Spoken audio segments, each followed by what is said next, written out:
విజయనగరం జిల్లా పోలిపల్లి వద్ద నిర్వహించే యువగళం ముగింపు సభకు చిత్తూరు నుండి తెలుగుదేశం పార్టీ నాయకులు భారీ సంఖ్యలో వెళ్లేందుకు జీజేఎం ట్రస్ట్ ఆధ్వర్యంలో చిత్తూరు రైల్వే స్టేషన్ నుండి ప్రత్యేక రైలును ట్రస్ట్ అధినేత టీడీపీ నాయకులు గురజాల జగన్మోహన్ నాయుడు లాంఛనంగా మంగళవారం ప్రారంభించారు.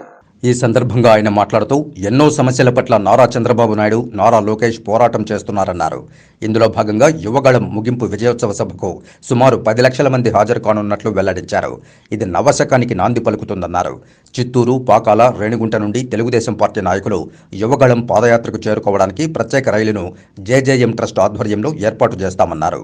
ఈ యువగళం ముగింపు విజయోత్సవ సభకు నారా చంద్రబాబు నాయుడు, పవన్ కళ్యాణ్ హాజరవుతారన్నారు. యువ నాయకుడు నారా లోకేష్కు యువగళం పాదయాత్రలో ఎన్నో సమస్యలను ప్రజలు వివరించారని, వాటిని అధికారంలోకి వచ్చాక పరిష్కరిస్తారని తెలిపారు. రోజు ఒక సంకల్పంతో ఎవరు చేయలేని పని లోకేష్ బాబు చేశారు. చాలా బ్రహ్మాండంగా చేశారు. చిన్న వయసులో అన్ని ఆటుపోట్లు ఎదుర్కొని ఈ వైఎస్ఆర్ ప్రభుత్వం ఎన్ని అడ్డంకులు సృష్టించినా మరి నిర్విఘ్నంగా ఈ ప్రోగ్రాం చేయడం కూడా జరిగింది. మరి ఆయన్ను మనస్ఫూర్తిగా చిత్తూరు జిల్లా తరపున మేమందరం కూడా అభినందిస్తున్నాం.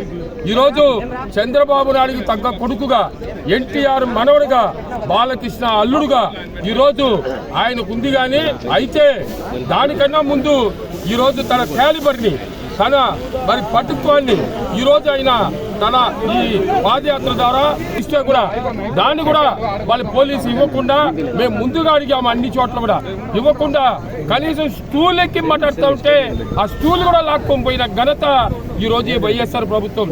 అదే మేము జగన్మోహన్ రెడ్డి గారు అనుకుని ఉంటే 1 ఇంచు కదిలేవాడా ఆయన గుర్తుపెట్టుకోవాల్సిన అవసరం ఉంది. మారిపోయింది. ఎన్నో సమస్యల పట్ల మా యువ నాయకుడు ప్రతి నియోజకవర్గంలో ప్రజలతో చెప్పారు. 20వ తేదీన నా తండ్రి గారికి ఒక కానుక ఇస్తానని రెడ్ బుక్. సో ఈ వైఎస్ఆర్ ప్రభుత్వంలో ఎందరో మా కార్యకర్తలపైన అక్రమ కేసులు బనాయించి ఇబ్బందులు గురి చేశారు. అవన్నీ ఈ 2-3 నెలల తర్వాత తొలగిపోయి కార్యకర్తలు ఇంకా ఎంతో ఉత్సాహంగా ఇన్ని రోజులు కష్టపడడం కాదు, ఇకపై ఈ 3 నెలలు ఎలక్షన్లో అత్యంత ఉన్నత మెజారిటీతో తెలుగుదేశం గెలిపించాల్సిందిగా కోరుకుంటూ సెలవు. మాకంతా ఆదర్శంగా, మాకంతా ఒక మంచి దారి చూపించే ఒక యువక నాయకుడుగా ఈ యొక్క పాదయాత్రని స్టార్ట్ చేసి ఈ యొక్క సక్సెస్ఫుల్గా ఈ యొక్క ముగింపు రోజుని సెలబ్రేట్ చేయబోతున్నాము. రేపు విజయనగరం జిల్లాలో జరిగే ఈ యొక్క యువగళం పాదయాత్ర ముగింపు రోజుకి లక్షలాది మంది మేము తరలిపోతున్నాము.